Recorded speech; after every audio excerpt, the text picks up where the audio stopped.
Hello Banaras, good morning. क्या हाल है बनारसीस? सब बढ़िया ना?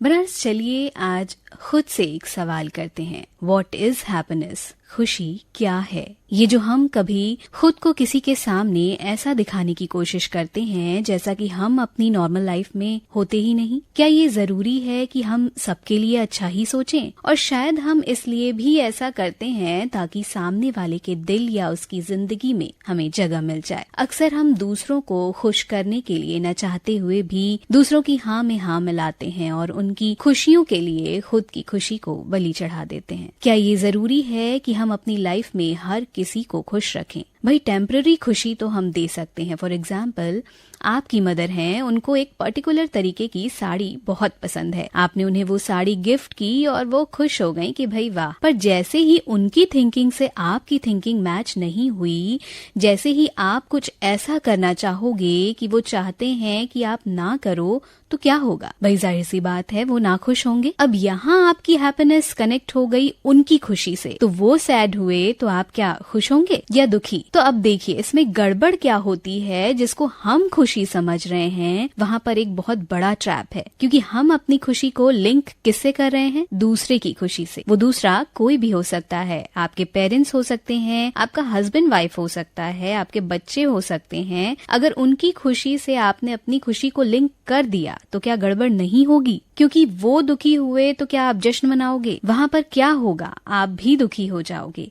जबकि होना क्या चाहिए कि अगर सामने वाला दुखी है या परेशान है तो उन्हें संभालिए, आप उन्हें संभाल सकें। आप उन्हें कैसे मोटिवेट कर पाएंगे जब आप खुद खुश न होंगे? तो अपनी खुशी को सबसे ऊपर रखिए, क्योंकि आप खुश होंगे तो अपने आसपास के लोगों को भी खुश कर पाएंगे, क्योंकि आपसे ज्यादा आपको कोई नहीं समझ सकता। तो खुश रहिए और इसी के साथ एंजॉय करिए ये ब्यूटीफुल सा track. Stay tune. Welcome back Banaras. आप सुन रहे हैं आप सबका favourite show good morning Banaras, only on आपकी वाणी आकाशवाणी पर। स्टूडियो की घड़ी में हो रहे हैं इस वक्त 7:06। आज है 9 सितंबर 2023 और दिन है आज शनिवार का। तो चलिए करते हैं शुरुआत और जानते हैं क्या हो रहा है देश, दुनिया और अपने शहर बनारस में खास। पहली बार भारत यात्रा पर पहुंचे बाइडेन। 5 महीनों में ये प्रधानमंत्री नरेंद्र मोदी से उनकी तीसरी मुलाकात रही। दोनों नेताओं ने सामरिक और रक्षा संबंधों को मजबूत करने पर भी की बात।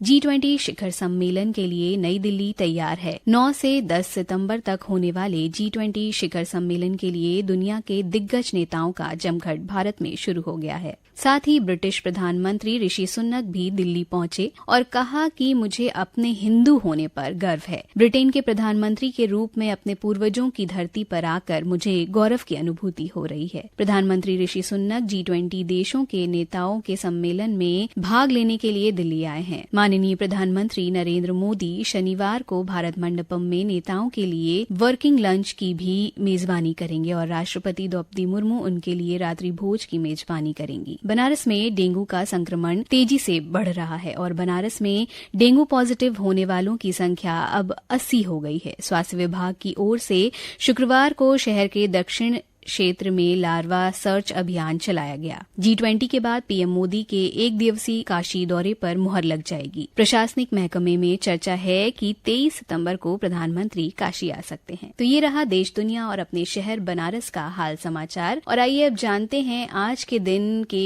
यानी कि 9 सितंबर का इतिहास। भारत और देश दुनिया के इतिहास में 9 सितंबर के दिन काफी ऐतिहासिक घटनाएं दर्ज हैं। 2012 में आज ही के दिन इंडियन स्पेस एजेंसी ने सबसे भारी विदेशी सैटेलाइट को कक्षा में स्थापित किया। 1974 में कारगिल युद्ध में शहीद हुए कैप्टन विक्रम बत्रा का जन्म 9 सितंबर को हुआ था। उन्हें मरणोपरांत परमवीर चक्र से नवाजा गया था। आज ही के दिन हमारे खिलाड़ी यानी अक्षय कुमार का भी जन्मदिन है। जॉर्ज स्टिबिट्स कंप्यूटर का पहला रिमोट ऑपरेशन आज ही के दिन 9 सितंबर को शुरू किया था। 1791 में यूनाइटेड स्टेट्स की राजधानी का नाम वॉशिंगटन DC आज के दिन ही राष्ट्रपति जॉर्ज वॉशिंगटन के नाम पर रखा गया। 1753 में पहला स्टीम इंजन उत्तरी अमेरिका की कॉलोनियों में लाया गया। कैलिफोर्निया अमेरिका का 31वां राज्य बना आज ही के दिन 1850 में। 1867 में यूरोपीय देश लग्जमबर्ग ने स्वतंत्रता प्राप्त की। 1886 में आज ही के दिन साहित्य के संरक्षण संरक्षण और कलात्मक कार्यों के लिए बर्न कन्वेंशन पर हस्ताक्षर किया गया। 1971 को आज ही के दिन अमेरिका के प्रथम राष्ट्रपति जॉर्ज वॉशिंगटन के नाम पर अमेरिका की राजधानी का नाम वॉशिंगटन डीसी रखा गया। 1949 में भारत में हिंदी को राष्ट्रीय भाषा के रूप में आज ही के दिन अपनाया गया। 1850 में आज ही के दिन भारत में प्रसिद्ध उपन्यासकार भारतेंदु हरिश्चंद्र का जन्म हुआ। तो ये रही आज के दिन के इतिहास की बातें। आइए इसी के साथ करते हैं थोड़ा एंटरटेनमेंट। Welcome back Banaras. आप सुन रहे हैं आप सबका favourite show good morning Banaras, सिर्फ आपकी वाणी आकाशवाणी पर। हाँ, तो बनारस हमारा शहर जो मंदिरों और घाटों के लिए जाना जाता है, यहाँ स्थित गुरुद्वारों का भी अपना एक अलग इतिहास और महत्व है। सिख इतिहास में बेशकीमती है गुरुद्वारा बड़ी संगत नीची बाग। इस प्राचीन गुरुद्वारे का वर्तमान जितना खूबसूरत है, उतनी ही दिलचस्प इसके निर्माण की कहानी भी। गुरुद्वारे से जहाँ 10वें गुरु गोविंद सिंह महाराज की यादें जुड़ी हैं, वहीं उनके पिता 9वें गुरु तेग बहादुर सिंह ने यहाँ तप किया था। कहा जाता है कि कल्याण जी के मकान के गर्भगृह में गुरु तेग बहादुर साहब ने 7 महीना 13 दिन तक तप किया। इसी तपोस्थली पर बाद में भव्य गुरुद्वारे का निर्माण हुआ। गुरुद्वारा नीची बाग में गुरु तेग बहादुर के रखे चोला और खड़ाओं के साथ उनके बेटे 10वें गुरु के बाल काले के जूते संरक्षित हैं, जिनकी भक्तों द्वारा पूजा भी की जाती है। कहते हैं कि जब अगले सफर के लिए गुरु तेग बहादुर जाने लगे, तब उनसे बिछड़ने के गम में लोग रो पड़े। इस पर गुरुजी ने अपना चोला और खड़ाऊं देते हुए कहा कि जब मेरी याद आए इसे देख लेना, मेरा दर्शन होगा।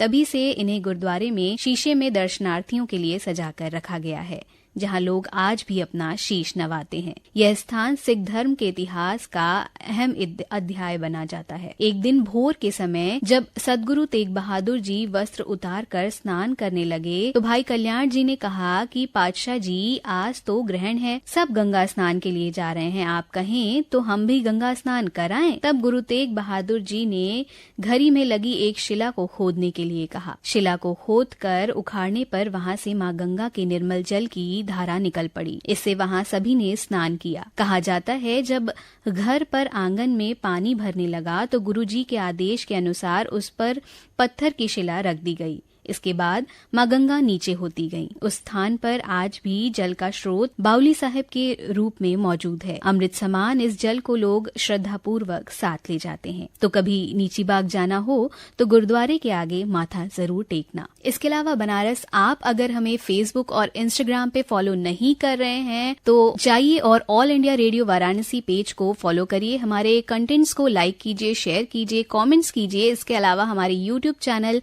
AIR वाराणसी को सब्सक्राइब कीजिए, क्योंकि अब आप उस पे कई कार्यक्रमों का लुत्फ उठा सकते हैं। तो बस अब मैं छोड़े जा रही हूँ आप सबको विद दिस ब्यूटीफुल ट्रैक। मिलूंगी आपसे 8:45 पर मधुरिमा के साथ। अब से थोड़ी देर में यानी 7:20 से प्रादेशिक समाचारों का सिलसिला जारी रहेगा, जिसे हम अपने लखनऊ केंद्र से रिले करेंगे। स्वस्थ रहिए, मस्त रहिए और सुनते रहिए आपकी वाणी आकाशवाणी। गुड मॉर्निंग बनारस से आपकी होस्ट और दोस्त स्नेहा करती है टाटा बाय।